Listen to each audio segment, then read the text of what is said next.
अस्सलाम वालेकुम जी। आज का हमारा टॉपिक है quantum statistic of identical particle.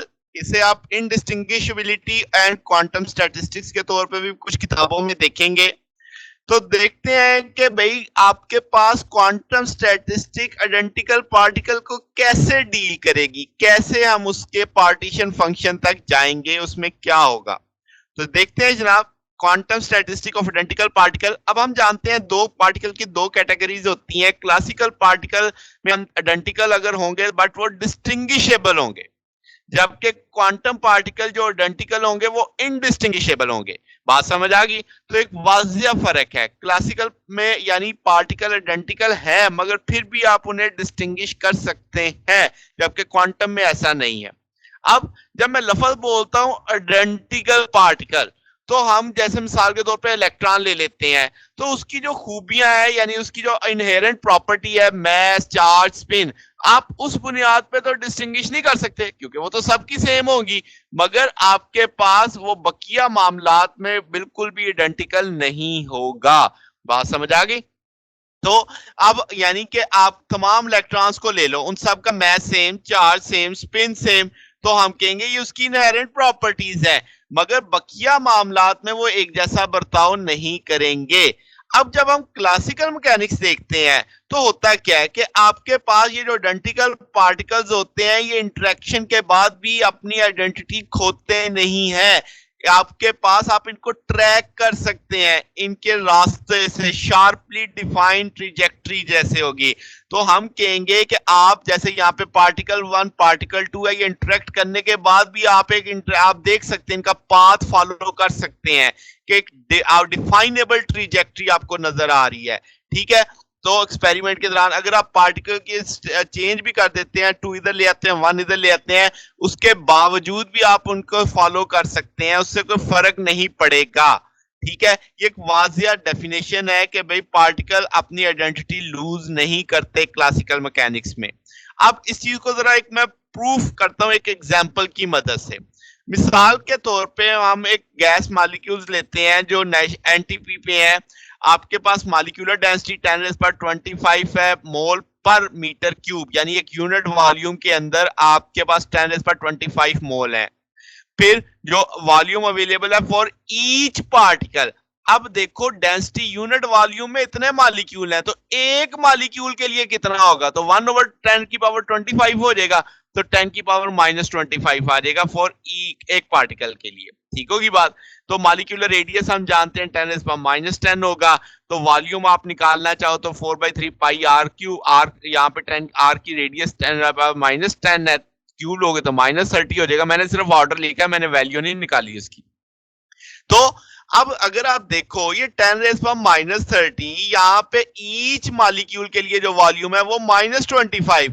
तो इसका मतलब मॉलिक्यूल आपका बेहद छोटा है किसके लिहाज से? जो वॉल्यूम उसको अवेलेबल है। तो अब इसका मतलब ये हुआ कि आप अगर समझो कि आपको एक सर्टेन वॉल्यूम दे दिया गया है, उसके अंदर जो मॉलिक्यूल है वो उस वॉल्यूम से छोटा है, तो आप उस वॉल्यूम आइडेंटिफाई कर सकते हैं मॉलिक्यूल, गैस के मॉलिक्यूल को। तो आपके पास गैस मॉलिक्यूल क्या है? डिस्टिंग्विशेबल है। ठीक होगी बात? अब ये चीज ध्यान में रखनी है कि एक सर्टेन वॉल्यूम के अंदर गैस मॉलिक्यूल उस वॉल्यूम से छोटा है और आप उसे नुमाया तौर पे देख सकते हैं या डिस्टिंग्विश कर सकते हैं। तो क्वांटम मैकेनिक्स के अंदर क्या होगा? अब हम क्वांटम मैकेनिक्स में पार्टिकल को कैसे जाहिर करते हैं? लास्ट लेक्चर्स में देखा, वेव पैकेट्स के जरिए, जिसका फाइनाइट साइज और स्पीड होता है। तो आपका हाइजेनबर्ग अनसर्टेनिटी प्रिंसिपल आप पे शर्त लगा देता है कि आप उसकी एग्जैक्ट मोमेंटम और पोजीशन नहीं निकाल सकते, यानी डेल्टा क्यू डेल्टा पी आपके पास अप्रोक्सीमेटली एच के बराबर होता है। तो दो बातें हो गई कि भाई अब आपके पास जो वेव पैकेट है उसका साइज है, स्पीड है। ठीक है, कोई सोच सकता था कि भाई साइज है, स्पीड है, तो हम डिस्टिंग्विश कर सकते हैं। मगर हाइजेनबर्ग कहता है कि आप एग्जैक्ट पोजीशन और मोमेंटम नहीं निकाल सकते। तो इसका मतलब आप एक किसी फेस स्पेस के अंदर पार्टिकल को ट्रैक नहीं कर सकते, क्योंकि आपको ना उसकी एग्जैक्ट पोजीशन पता है, ना आपको उसका एग्जैक्ट मोमेंटम पता है। ठीक होगी बात? अच्छा, तो हम कहेंगे आपके पास अगर वो इंटरेक्ट करते हैं किसी एक एक्सटेंट तक, तो क्वांटम जब वो इंटरेक्शन करेंगे तो उनके वेव फंक्शन तो ओवरलैप हो जाएंगे। ठीक होगी बात। तो ऐसी सूरत में आप उनके क्वांटम मैकेनिकल जो पार्टिकल है उनको डिस्टिंग्विश नहीं कर पाएंगे, वो मिक्स हो जाएंगे आपस में, वेव फंक्शन ओवरलैप कर जाएंगे आपके, तो आप नहीं बता पाएंगे, क्योंकि हाइजेनबर्ग कह रहा है कि आपको ना उसकी एग्जैक्ट पोजीशन पता है ना मोमेंटम पता है। तो ये तो एक सादा सादा सी थ्योरी हो गई। अब मैं आपको इसका प्रूफ करके दिखाता हूं। मिसाल के तौर पे इलेक्ट्रॉन जो मेटल के अंदर है उनकी डेंसिटी ऑफ इलेक्ट्रॉन है 10⁻28 यूनिट वॉल्यूम के अंदर। तो मैंने ऑर्डर बताया जस्ट। तो वॉल्यूम जो अवेलेबल होगा एक इलेक्ट्रॉन के लिए, ईच इलेक्ट्रॉन के लिए, तो वो आप कैसे निकालेंगे? 1/28 आ जाएगा, 28 ऊपर जाएगा माइनस में आ जाएगा, तो 10⁻28 आ जाएगा। ठीक होगी बात? अच्छा, तो अब क्या है जनाब कि अगर मैं कहूं 1 इलेक्ट्रॉन वोल्ट अगर एनर्जी है इलेक्ट्रॉन की, तो उसका मोमेंटम कैसे निकालोगे? तो P = 2m हाफ होता है, आपने वैल्यू डाल दी, इलेक्ट्रॉन वोल्ट को जूल में कन्वर्ट कर लिया, फिर आपने डेल्टा उसकी पोजीशन की वैल्यू निकाली H/डेल्टा P के साथ, तो 1.3 10⁻⁹ आ गई, -9 ऑर्डर दे लेते हैं, तो R आपके पास इसका मतलब जो वॉल्यूम होगा कंडक्शन इलेक्ट्रॉन का 10⁻27। अब जरा देखो कि जो आपके पास वॉल्यूम अवेलेबल है कंडक्शन इलेक्ट्रॉन का 10⁻⁻27, ईच इलेक्ट्रॉन के लिए -28। तो अगर आप ये कंपेयर करते हो अवेलेबल जो कंडक्शन इलेक्ट्रॉन का वॉल्यूम है और जो अवेलेबल वॉल्यूम है, तो इसका मतलब इलेक्ट्रॉन के वेव फंक्शन तो ओवरलैप करेंगे नुमाया तौर पे। क्यों? क्योंकि आप उन कंडक्शन इलेक्ट्रॉन को सेपरेटली आइडेंटिफाई नहीं कर सकते, वो इंडिस्टिंग्विशेबल हो गए। बात समझो कि एक वॉल्यूम है, उसके अंदर जब आपके पास वेव फंक्शन ओवरलैप होना शुरू हो जाएंगे, तो आप बता ही नहीं सकेंगे कि आपका पार्टिकल कौन सी स्टेट पे है। तो आप तो कंफ्यूज हो गए, इंडिस्टिंग्विश हो गए आपके लिए, कि आप बता ही नहीं पा रहे उस चीज को। बात समझ आई? तो मैथमेटिकली एग्जांपल से भी आपको ये बात समझ आ रही है कि कंडक्शन इलेक्ट्रॉन को आप आइडेंटिफाई नहीं कर पाएंगे, वो इंडिस्टिंग्विशेबल हो गए। अच्छा, तो अब जब हम कहेंगे कि क्वांटम पार्टिकल की डेंसिटी जब इंतहाई कम होगी, या अब एक शर्त है, यानी एक कंडीशन कह लो, एक केस कह लो, तो उनकी अनसर्टेनिटी स्मॉल हो जाएगी। जब उनकी अनसर्टेनिटी स्मॉल हो गई, यानी आप उनको फोकस कर सकते हैं, उनको डिस्टिंग्विश कर सकते हैं, तो उन पे क्लासिकल स्टैटिस्टिक्स भी लग सकती है। अगर आप नहीं लगाना चाहें तो क्वांटम स्टैटिस्टिक्स भी लग सकती है, मगर ये उसी सूरत में जब आपके पास क्वांटम डेंसिटी क्या होगी? लो होगी। ये कंडीशन, यानी ये कह लें एक स्पेशल बात कह लें। अच्छा, तो क्वांटम स्टैटिस्टिक्स में हम आप अब इसका मतलब पार्टिकल को तो डिस्टिंग्विश नहीं कर सकते, तो हम उसकी स्टेट्स को डिस्टिंग्विश करते हैं, सिंगल पार्टिकल की स्टेट नहीं, यानी आपके पास सिस्टम की स्टेट्स को हम देखते हैं, ना कि इनफरादी।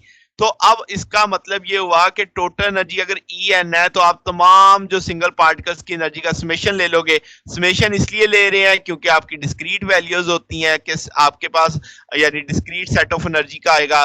क्लासिकल के अंदर इंटीग्रेशन लेते हैं क्योंकि आप कंटिन्यूस मान रहे होते हैं उनके। ठीक है, तो अच्छा वापस आते हैं। तो क्वांटम स्टैटिस्टिकल में आइडेंटिकल पार्टिकल का अगर केस है, तो कोई सेंस नहीं होगी कि हम सिंगल पार्टिकल का पार्टीशन फंक्शन समझे। क्यों? क्योंकि हमने तो स्टेट ऑफ द सिस्टम लिया है, तो हमें होल सिस्टम के लिए पार्टीशन फंक्शन डिजाइन करना पड़ेगा।